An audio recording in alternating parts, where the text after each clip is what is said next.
In today's video, we're going to cover how to improve your walking confidence if you have been diagnosed with Parkinson's disease. If you're new to this channel, I'm Tara, I'm a neurologic physical therapist, and on this channel we talk about anything and everything related to mobility, health, fitness, and mindset, with the end goal of empowering you with as many tools as possible to take ownership of your overall mobility and health, to live an overall more active, more mobile, pain-free, happier, healthier life. So first, let's just talk about one of the main reasons. There are many different reasons. Parkinson's disease has a wide array of symptoms, but one potential reason you are losing balance, confidence, and what we're going to cover today is something we call hypokinetic movement, which basically just means small movement. It is a symptom of Parkinson's disease, and there is some consensus that the reason this hypokinetic movement develops, the area of the brain that's impacted if you have Parkinson's disease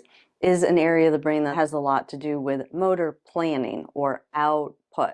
Movement output. Now, simplified, the practical theory, I will call it, the practical theory meaning just like kind of what we see in practice and maybe some of the underlying mechanisms, is that you are putting in the same amount of effort. So if you want to take a normal size step, you're doing it the same way you've always done it, but because that motor planning area is like kind of underperforming a little bit, some of that output gets lost in your brain. So that's extremely simplified, but just think that you're putting in the same amount of effort, but that's not actually what's coming out. So this is something I see quite often with people that have Parkinson's disease, is they will fight and argue with me and family members that it feels like their movement is exactly the same. Nothing has changed.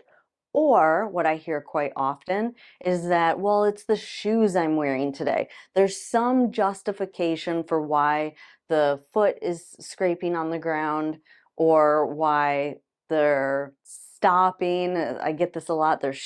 Someone will tell me that their shoes are too heavy. My hypothesis is that the reason for that is someone is perceiving they're doing the same amount of output, so there must be something external that's contributing with the fact that that movement's not coming out. Putting in the same amount of effort, smaller output. So how do we address that with people that have Parkinson's disease? Well, if we want to get the same output, if we overemphasize a movement, then the output will bring us back to baseline. So you're putting in the same amount of effort, output's down here. If you put in more effort, then the output or your movement size will be normal. And how do we do that? Through tons and tons and tons of repetitions of high amplitude movement. Now, this is not something that I came up with. There is an entire program. It's called LSVT Big, and this is their theory, and they've done some research on this, and they call this recalibrating the brain.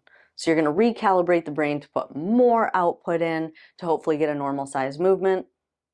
So all that said, I'm a huge, huge fan of high amplitude movement training, and that's what we're going to go over today. How do you train this system or recalibrate this system?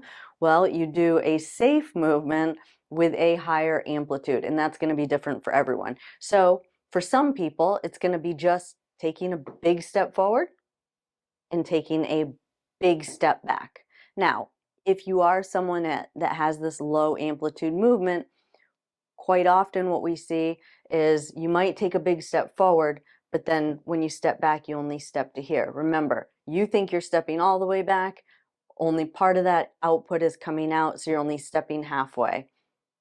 So when you do this, you really want to make sure that as far as you step out, you step all the way back so that your feet are side by side. And again, this is all part of a program called LSVT Big. I will put their website in the description below. They have a lot of great kind of patient resources there. I'm just pulling out a couple of the exercises in the routine, but what you'll also find on their website is they have a list of all of their certified clinicians, and so you can find a clinician in your area if you want to go through their whole program. Okay, so stepping forward is just one of them. The emphasis on a big step forward and a big step back.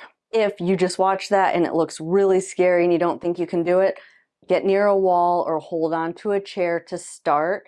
I have to start there with a ton of patients, so it's totally acceptable to hold on. You want your brain to feel secure so that you can really execute the movement to the best of your ability. So that's one of the LSVT exercises.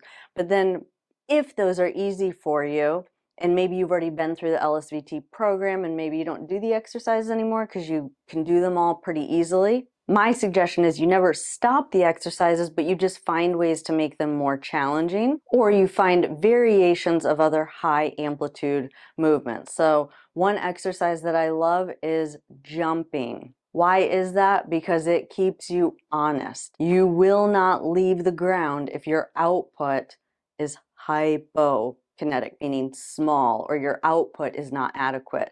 So it's a great way to really force yourself to get that high amplitude output is just to jump. And if you can do that pretty well, try and do a jump backwards.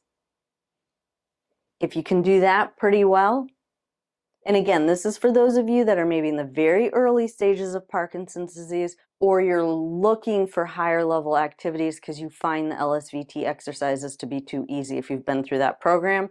I love like a switch, split, jump. Okay, again, it'll keep you honest.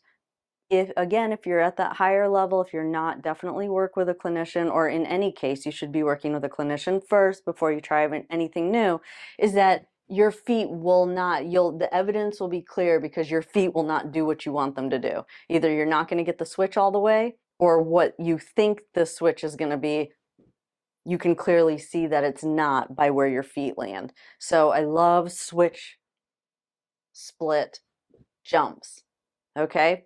Again, we're trying to get that high power or high amplitude output, recalibrating the brain. It's something that if you have been diagnosed with Parkinson's disease, it will absolutely be a game changer. It will maintain your mobility at best, or at the very least, slow your decline. And it is something that you need to do every single day. But I hope you guys found this video helpful. If you did, and you're new to this channel and you haven't yet subscribed, I would love it if you would hit that subscribe button and turn on that notification bell so that you'll get notified every time I upload new videos.